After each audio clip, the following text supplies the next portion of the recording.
Well, in my interview with Matthew Knowles, we started talking about, well, he wrote a book about colorism. Yeah. So he's also a professor. He Hmm. teaches classes in Texas. And what he did, we talked about this in the interview.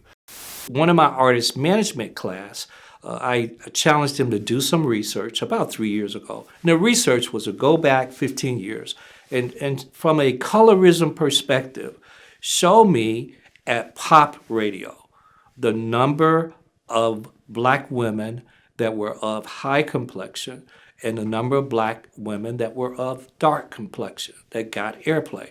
And again, this is from a research perspective. I've since learned that the common public don't understand the difference of research versus emotional.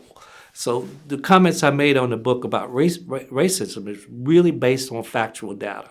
And when you look back at the charts at Top 40 Radio, you'll see that the black women that have been successful with airplay were all of light complexion. So thank you for proving my point. When Yeah. everybody seems to try to make me feel like I'm going crazy, which I know I'm not. Um, and that's pretty much what I'm saying. I don't mean to harm anyone. I don't mean to offend anybody. I don't want to make anybody feel any type of way. All I really am doing, like I said all the time, is finding ways to break barriers. You know what I mean? I am as good as the next person. I am good enough. I am worthy. Judge me because of my personality, because of my heart, because who I am, because of my knowledge. Don't judge me because I'm 4 shades darker than you. I can't help it. I was born like this. I would never want to change it because I love and embrace my melanin all day. But realistically, this is who I am. So why is it that you dislike me? Like, I'm going to be honest. I have a P.O. box, which I post on my social media all the time because I like my fans to send me pictures, videos, songs, clothes, whatever it is you may want me to see. Send it to me. I get nigger notes all the time. I get Really? nigger notes all the time. Literally, you bother to sit down and write 3 pages of why I shouldn't be alive and why I'm a piece of shit, why I need to die, and I'm a nigger. Okay, I get it. Great. I don't even get upset. I just like to educate people and I like to have conversations. Tell me why you dislike me. I don't know you. You don't know me. I've never done anything to you.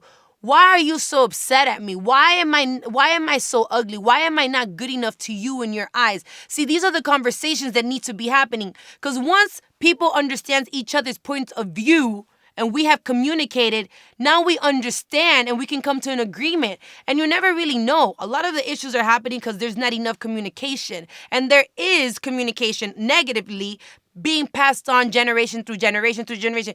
All you know is that you don't like me because your mama, your grandma told you not to like me, and then that's it. You know what I mean? So that's really what's happening in my eyes and the reasons why I'm so open into talking to whomever it may be. Like, let me educate you about my culture, where I come from, how I feel, and you tell me why you feel that way towards me or the people that look like myself. That's crazy. Oh, because I don't have a PO box that Oh, I I do. release. I love it. Yeah, I don't have that. So obviously, I get the death threats and all that. Yeah. The racist DMs, the threatening DMs, the emails, the I hope you die, and everything else Yeah. like that. But Welcome to the club. yeah, but I never really thought that someone would actually go and write out a letter and Yeah. do all that type of shit, because that's more work. Yeah, You know that's what I a lot mean? of Like, work. it's a lot of work. You gotta To buy a fold stamp. it, put it You in the gotta- mailbox. Yeah, it's a lot of all work. to actually go through all that effort to just be angry at someone you don't even know. Right. But then You every know? time, but it has always happened. Anybody that stands up for something and tries to uplift a race or a community or whatever the case may be, there will always be negative people that will feel as if you are disturbing the peace and something needs to be done with you. You need to be dealt with, type of thing. So, like I said, that's not going to stop me. I know that what I'm talking about is more than just me. It's going to open doors, and I am breaking barriers as we speak for other women that look like myself. I get it all the time whenever I'm in the airport, wherever women come to me, kids come to me, thanking me for starting the conversation, for which I'm grateful for, because a lot of people till this day didn't know that there's black people that speak Spanish, which is not such a big thing, but they didn't know that there's black people in every Latin country that look like myself Yeah. that speak Spanish. They think that everybody is just J-Lo, Shakira, Sofia Vergara. That's what a Latina should look like. No, there's Well, people like myself too. that's because most people just don't travel. That's the reality of it. I've been to 35 countries, so my mentality didn't start to change after until I got out of the U.S. But most people, like I would say, 90% of people pretty much stay where they're born and don't really move around much. So Yeah, I've you know, traveled. I've traveled a lot, thank God. And definitely traveling opens your mind and helps you understand different cultures, different music, different food, different everything. So yeah, I think that's just part of ignorance. And I always say I never get mad at people that are ignorant because it means that you just don't know.